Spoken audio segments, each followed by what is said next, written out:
It's time to get real. It's time to get raw. It's time to look ourselves in the mirror and come to the resolve that this version of ourself is not going to carry us in the stretch.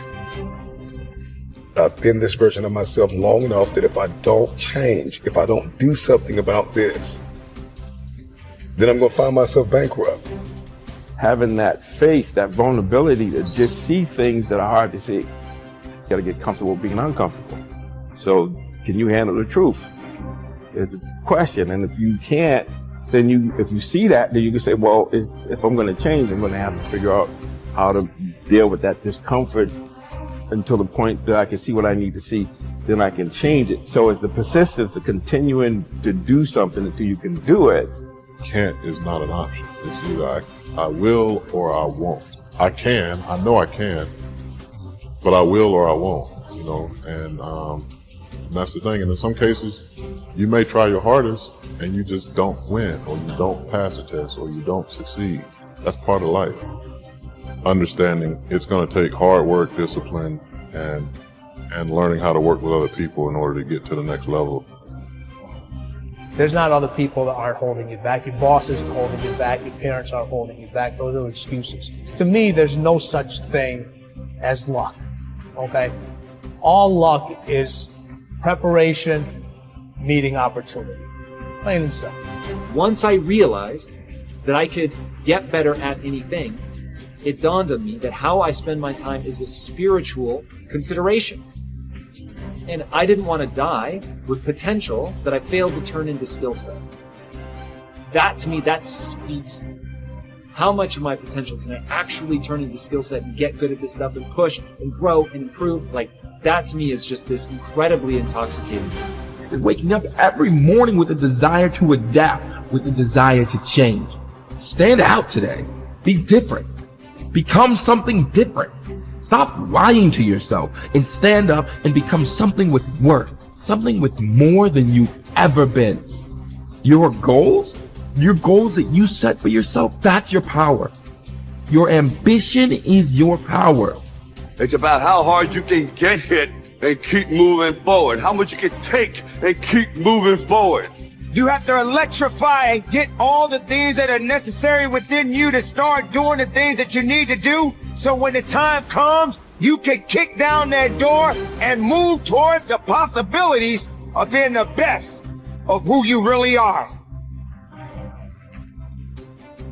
Learning how to concentrate, learning how to focus in, deciding that you're going to focus to develop your skills. You'll be surprised of the ideas that will come to you, of the people that you'll be able to attract, of the opportunities that you'll be able to see. You'll begin to see things that have been standing there looking you in the face and say, I can't believe this has been here all this time.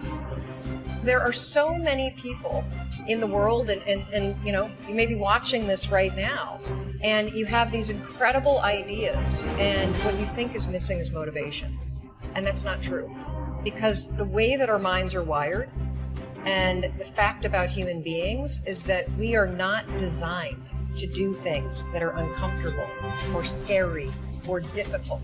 Our brains are designed to protect us from those things. Our brains are trying to keep us alive. And in order to change, in order to build a business, in order to be the best parent, the best spouse, to do all those things that you know you want to do with your life, with your work, with your dreams, you're going to have to do things that are difficult, uncertain, or scary, which sets up this problem for all of us. You're never going to feel like it. Why is it so hard to do the little things that would improve my life? Waking up and realizing that I'm never going to feel like doing the things that are tough or difficult or uncertain or scary or new, so I need to stop waiting until I feel like it. And number two, I am one decision away from a totally different marriage, a totally different life, a totally different job, a totally different income. Whatever you don't use, you lose. Lack of use causes loss. On this planet. Maybe not the next one, but on this one. If you tie your arm to your body, leave it there long enough, you'll never use it again. It's over.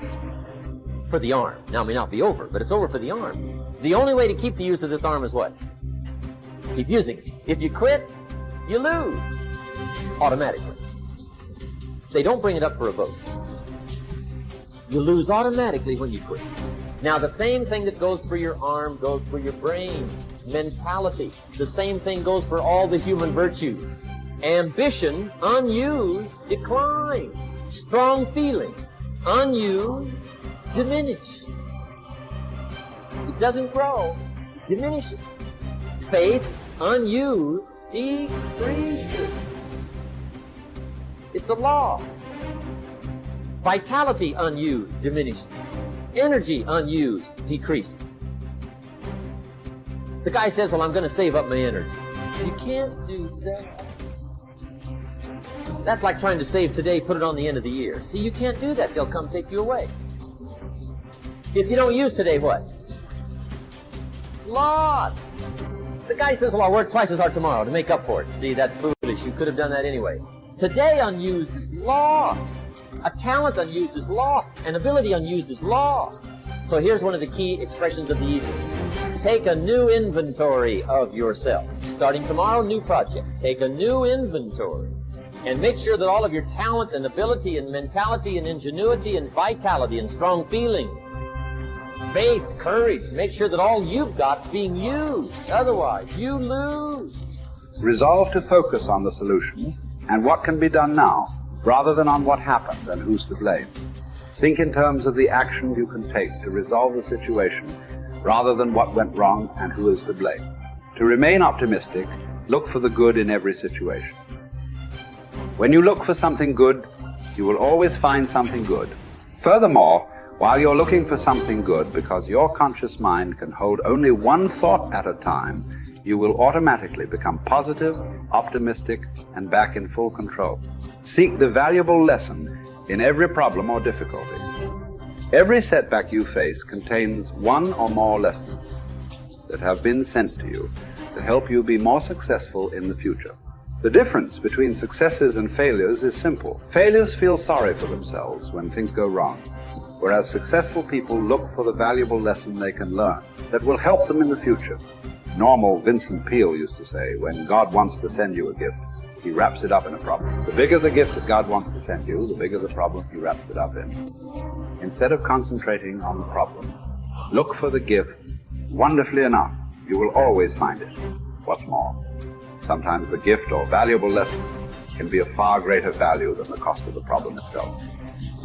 Sometimes one lesson that you learn in dealing with a problem can be the key to your long-term success.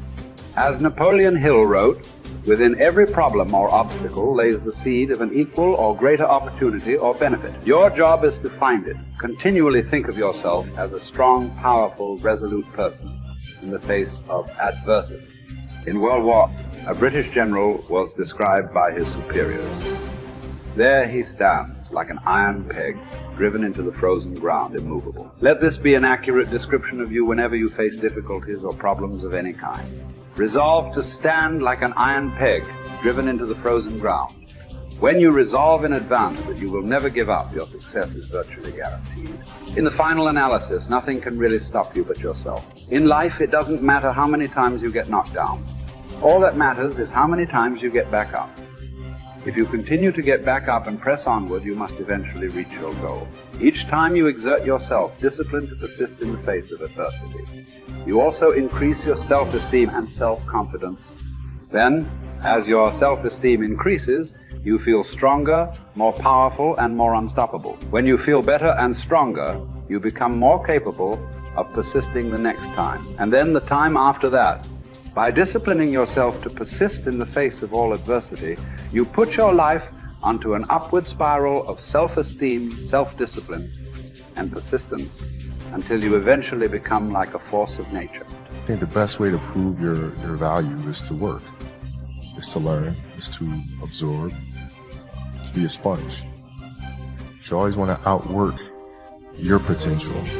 As hard as you believe you can work harder than that. And that's what I tried to do when I first came in the league. But, you know, basketball is such a direct competition sport that me coming in at 17, I hated when, like, my teammates would say, you know, I get hit with an elbow, right? Shaq would hit me with an elbow in practice. I always had that extra chip on my shoulder. So, like, every day in practice for me was really trying to annihilate everybody that I was playing against. I wanted to prove you don't need to babysit me. And so it's always that competitive nature, the work ethic, and curiosity. My philosophy was a very simple one. Rudy was one of my favorite films growing up. After watching that film, I come to understand if I could work that hard, what would my career be? And I made a promise to myself in that day that I was going to work that hard every single day so that when I do retire, I have no regrets. And that was the most important thing for me, is to leave no stone unturned, get better every single day. And if I lived that way, then over time, you know, I'd have something that was beautiful. That was my philosophy. It seems like a pretty simple one, but you know, if you live your life to just get better every single day, you do that for 20 years, I mean, what do you have?